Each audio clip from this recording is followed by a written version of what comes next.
Welcome, folks, to Elle's world famous salty and spicy AF Mexi-Dip and cucumber salad. Why am I talking like this? Because when you eat so much spice and salt, you become dehydrated and your vocal cords shrivel up, and then you sound like this. Yeah. So, what do we have here? I think I've shown these things before, but oh my gosh, these are definitely some of my favorite meals. So they are quite salty. I have chips on the side here to go with them. Blue corn chips. This is the brand that I get here. And then this is the other thing here. From the ground up cauliflower tortilla chips. Okay. So what we have here for the Mexi-Dip.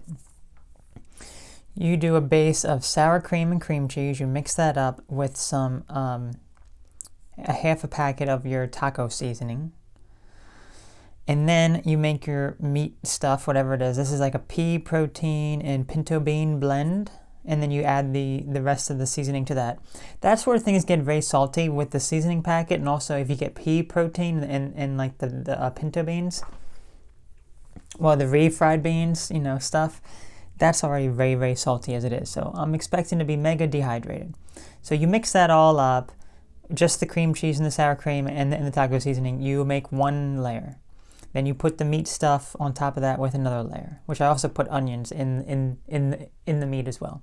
Then on top of that, you lay down some shredded cheese, then some lettuce, then some, whatever else you want on top. I have jalapenos, I have lettuce, black olives, and then some tomatoes.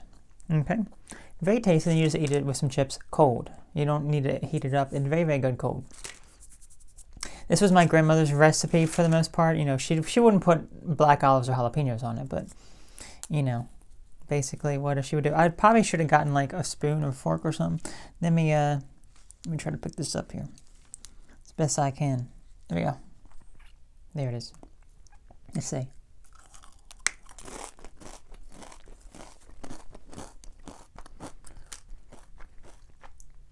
Very tasty. It's also very fattening as well because of all the cheeses. I need to exercise a bit after this. Then we also have this.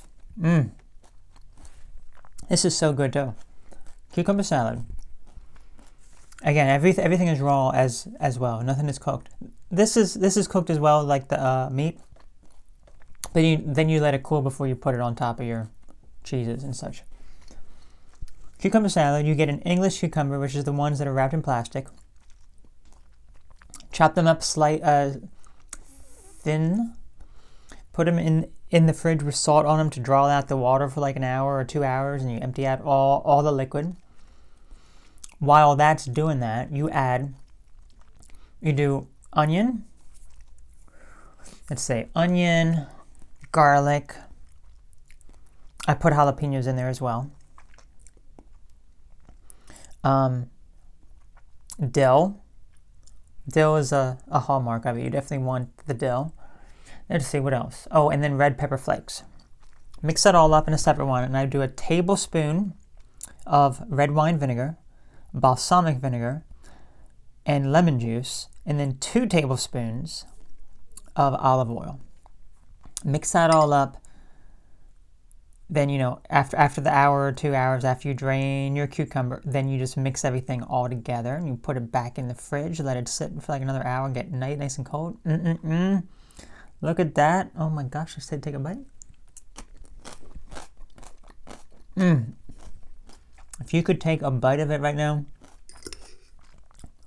it's so good.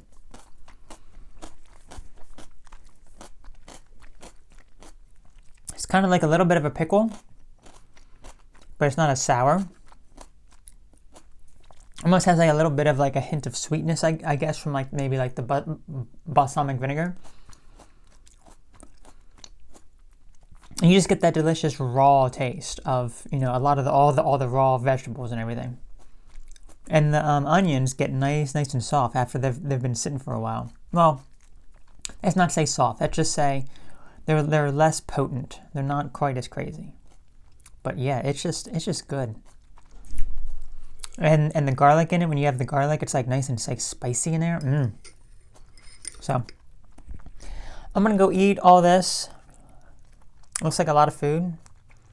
It is. I'll probably be stuffed after eating it, but gotta eat.